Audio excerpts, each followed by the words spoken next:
Hey everyone and welcome back. So obviously I'm still doing a lot better, but I am obviously still getting over the coof as I got about a week and a half ago. I know I've mentioned it in the last couple of videos, but just in case, because I know not everyone watches every video, so I just, in case my voice I think is still a little off, but it actually is a lot better. And overall I am doing better every single day. But I wanted to do a video today for actually two reasons. One, I'm going to do a bigger Flashback Weekend video down the line, but actually I wanted to cover some of the things I picked up while I was at Flashback Weekend. Because part of the fun about going to conventions, of course, is some of the stuff you can get. Because sometimes you find stuff that is very unique, or sometimes you find stuff that you've been looking for a long time, and then you finally find it. All kinds of things. So I definitely wanted to cover that. And then the other thing too, just even for my own sake, because I feel like I'm doing something today, even wearing my Tom Atkins Thrill Me shirt, because today is actually my birthday. Hopefully I'm also posting this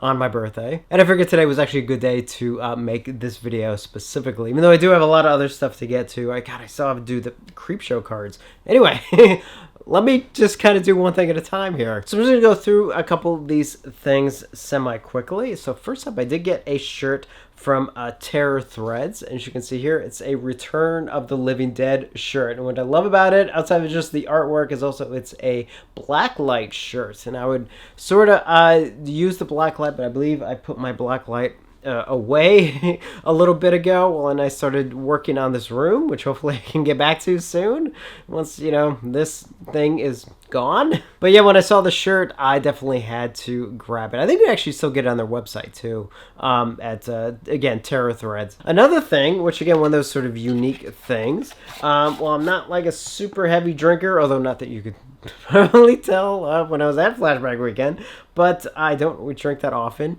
But I saw this flask, and when I saw it, I was just like, that is such a cool flask, so I figured I had to get it. And hopefully you can see it okay. I know the reflection is making it hard, but it's a Jack Burton flask.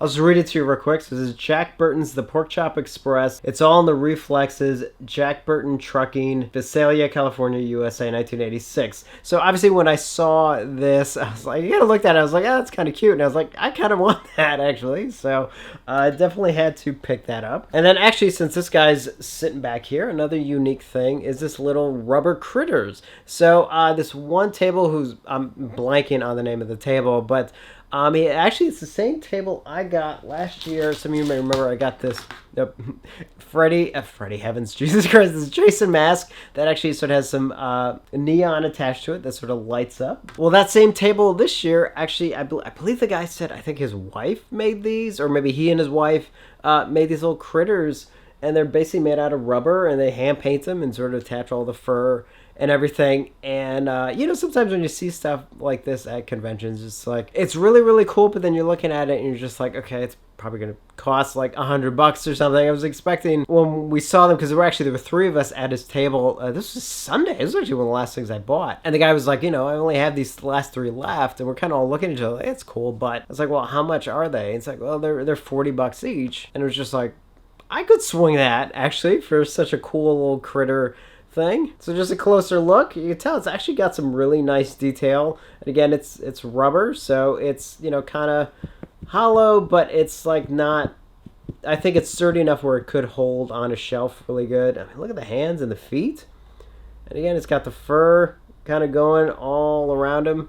Again, for such a unique item and for about $40, I mean, I thought this was actually a really, really cool thing to get. And I think it's kind of the perfect size too, where I don't know, maybe I can fit it on a shelf next to like the Critters box set, maybe. I don't know, I'll see. Hopefully I can. I'm going to sit him right here. Hopefully the autofocus doesn't zero in on him instead of me. So I actually got 3 record albums. I don't get too many record albums, but sometimes when I see something, I kind of have to want to jump at it. So one, my buddy Jake was there. He works, sometimes he works the Severin table, so at least the Flashback, but he also will sell a couple of his old things. In fact, he's the one who I bought my original Halloween LP from him. In fact, I think that's actually how we met like several years ago. Well, he had some more, and he had this original Taxi Driver LP, and I was looking at it. I think I saw it like on Friday, and I was like, oh, that's really cool, but, and then like I kept thinking about it, and the next day I'm like, I really want to go back and get that if it's still there. And indeed it was, so I picked up this original release LP. In fact, does it have the year on it? Let me check real quick. It should say 1976. Yep. So here's a closer look. Obviously, there's the front. It is in a little plastic holder. And just there's a back with some very cool pictures, and obviously the track listing right there. And he gave me a deal on it. It wasn't 25. Should I say? He gave it to me for 15. So I was like, that it made it even more possible, because this is actually, Taxi Driver is actually one of my favorite film scores of all time. And I have a couple different CD releases, but I don't have an LP release, especially an original one. So obviously when I saw it, I had to get it. And these next two are from, I'll tell you in 1 second, are from, I think, TerrorVision Records, if I remember correctly. And this first one is the Freddy's Nightmares soundtrack album, which I've not opened yet. I'm going to open it up because I think there's some stuff on the inside. And just there's the back with the track listing, a couple of the episodes there, and a couple of pictures. And this really, really cool cover. So, yeah, you know what? Let's open it right now, because I think it opens up into something else. Because they had a table there, and the guy was saying, like, you know, it took some doing to get the rights to this, because this is an official release. And when he told me kind of all everything he had to go through to deal with, I believe with Warner Brothers, to get the rights to this, I was like, dude, I have to get this. I have to get this album for you. Look at that on the inside. That's quite an image there. And let's pull this out. So this, I guess. Oh, okay. Here's look at that, the inside sleeve. How cool is that? Saturday, 11 p.m., Channel 13. That's cool. I like that.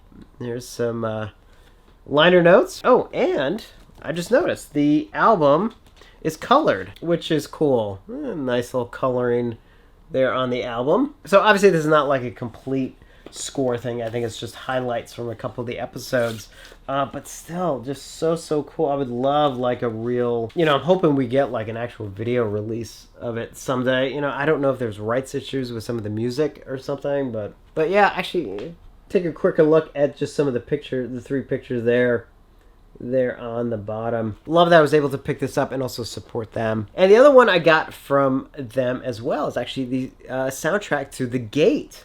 I think what stood out to me, actually, when I was looking through their stuff, was that obviously the cover of both the front here and the back is obviously based off of the album that's featured in the film, you know, the one they play backwards and causes all the trouble. So even the picture has the levitation that's on the album in the movie. So again, it looks like it opens up. So I'm going to open this, take the cellophane off.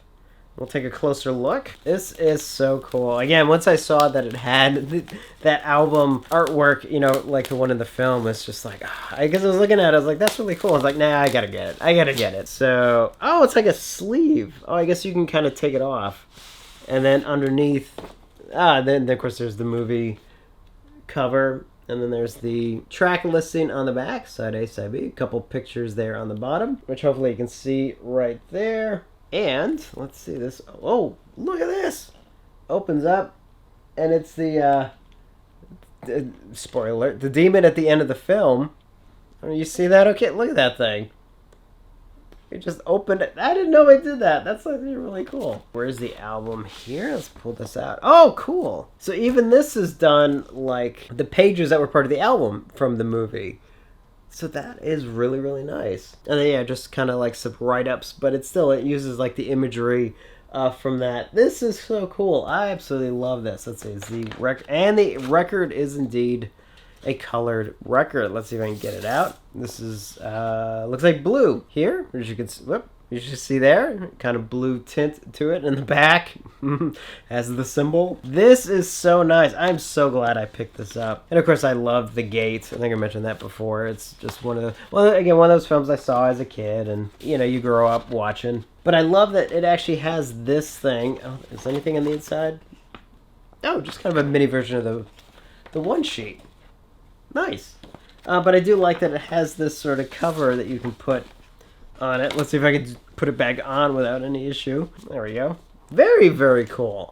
So that's even cooler than I thought it was. And as some of you know, I'm not really collecting a lot of movie posters and stuff as I used to, but on occasion when I see something I will definitely make an exception, and indeed I had to do it this time. So actually, my buddy Ken, who runs Cinema Wasteland, he was there, and I bought a ton of posters and things from him over the years. And so I went through his stuff very carefully because I was like, the temptation is definitely there, but I really only want to keep an eye out for something that really just sort of jumps out at me. And I kind of got through most of his stuff, and I was actually feeling pretty good. Like, okay, there's no temptation here. I think I'm good. Although I did want to buy something from him just because I actually haven't seen him in like a couple of years. Hoping to make it out to Cinema Wasteland soon. But I was really happy he was there at Flashback with his table. But I did find something. He actually had an original lobby card set for Taxi Driver, which I was just like, oh, you gotta be kidding me. Now, I have a lobby card set for Taxi Driver, but the interesting thing about Taxi Driver, which I would actually like to find out, is there seems to be two different sets of lobby cards that I've seen over the years. Like one set, like there are crossovers, about like 4 cards or something that both sets have, and then another 4 that are kind of different. It's very interesting. So he had a set that had a couple cards that I didn't have. So I was just like, kind of debated, but I was like, actually, you know what? I kind of want it. I want like sort of kind of complete my lobby card set for Taxi Driver. So I picked that up from him, and then from where'd I get this from Real Art, I actually did find a poster. I actually was going through their stuff, and again, same thing. I was like, I don't want to see anything. Don't tempt me, but I definitely want to see what's here. And they have a pile of posters kind of off to the side, which is a little bit more expensive posters. And I was like, well, I can flip through here, but luckily I think a lot of this stuff is just like way more than I want to spend. So I'm flipping through. I'm like, okay, nothing here. You know, it's like cool stuff, you know, some stuff I already have, and it was just like, yeah, nothing here. And until I came across this, and it's a House of Wax poster. Now, this is not an original from 1953. It's actually from the 1972 re-release. Now, I've wanted this re-release poster because it actually has this artwork on it, and I absolutely love this artwork. I've been trying to get one for a long time, but it usually goes for a pretty decent amount, and I was able to get it for $40, which is usually about half of what I see it go for on a regular basis, or almost half, maybe not quite that much, but definitely it was doable anyway, and I just could not say no. I was just like, oh, I've wanted this poster for so long, and here it is in front of me. I was like, I need to grab it. So again, why I didn't get too much as far as like posters and things go. I had to get the Taxi Driver lobby card set, and obviously I had to get the House of Wax poster, the re-release poster. I feel like I got more, but I don't know. Maybe if I'm missing something, I'll include it in the other video. But there are 3 things left that I do want to definitely cover, which are really, really special to me. So, like, I'm not like a super huge book reader, but I am after a couple of the novelizations to some movies, and one of which I've been after for a while, is the original novelization of Fright Night. There's a front, and just there's the back. I mean, it's a novel, you know, it's like, but still, it's in great shape. I did get a deal on it, even though does say 50 on the front, but I didn't pay that much, because I also got another one, and this is actually the one I saw, and I was like, oh my god, I'm taking that. And finally, after all these years, I did get the original novelization to Escape from New York. I've been after this for a long time. There's a front, and there's the back, even though, yeah, it is still in the plastic. I did not pay $50 for each of these. I actually got a little bit of a deal on it. But yeah, I mean, as soon as I saw this, I was like, oh my god, it just be in decent shape. And it is. It's in actually really nice shape. And I was like, I have to. This is something I've been after for a long time.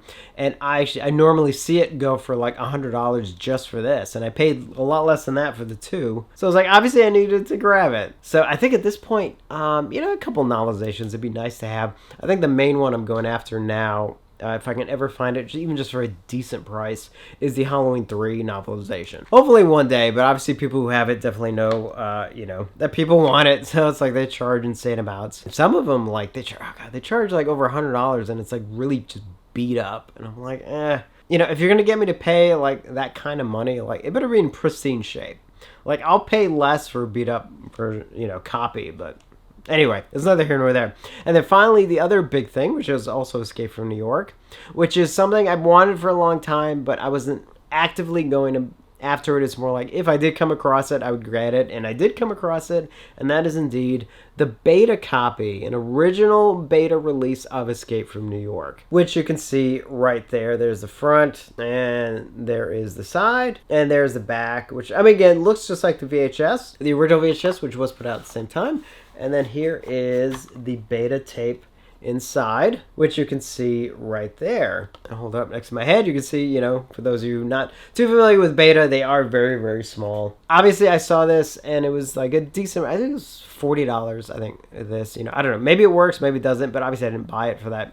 Thing is obviously going to my Escape from New York display. And I think at this point, I now have a copy in almost every single video format, if I'm not mistaken. So I have the beta, I have the VHS. Now, it's not the first release VHS. I think it's like a second release or third release, but it's my VHS from when I was a kid. So it has meaning. I have the video disc, and then I also have the laser disc. I have the DVD, which actually I don't think I have displayed, do I? No, I have a DVD. I have, I think, a couple copies of DVD I have to dig out, specifically the deluxe version. Obviously, I have a couple of Blu-ray releases, and of course the 4K releases as well. So, and the PSP version, was it the UMD? I think that was the name of that.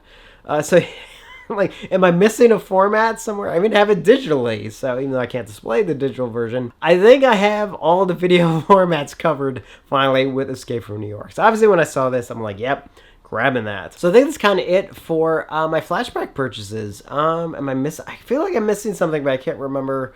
Obviously got a couple autographs, didn't get too many. It was mainly just, being able to hang out with friends. That was kind of my main goal. I mean, probably the main thing I got that weekend was the coupe. Maybe. But that's a whole other thing. But I definitely wanted to share these things with you guys, especially on my birthday. It's now that I've been back, like a week and a half by this point. And I figured it'd be kind of a fun, like, birthday one to kind of go through. So I have a lot more videos coming up. Now that I'm feeling better, I feel like I can actually start doing them regularly again. I actually tried recording one 2 days ago. And oh man, did I get hit like pretty hard. All of a sudden, like, my energy just dropped. And I was like, I was not feeling good. So kind of comes and goes in waves, but I think the waves now are, becoming smaller and smaller, luckily. So I think definitely in the tail end of it, finally. And also, before I forget, I do want to give a special shout out to Jason, who I ran into actually a couple times over the weekend at Flashback. So I hope he's feeling okay. I've checked with everyone else, but actually Jason, if you're out there, please let me know you're okay. You didn't catch this. But I wanted to give him a special shout out and mention his podcast, which is called I Like It Spooky. It's a horror podcast, which you can find on a lot of different platforms. Definitely want to give Jason a special shout out. So be sure to check out the I Like It Spooky horror podcast. So that's it for this video. So hopefully now I can get back to doing them regularly again, finish up some of these other things. And then get back to doing the news ones and doing, like, the Q&A and, like, a bunch of other things. Good lord. So, yeah, definitely a lot to get to. And as always, thank you for watching, and I will see you on the next one.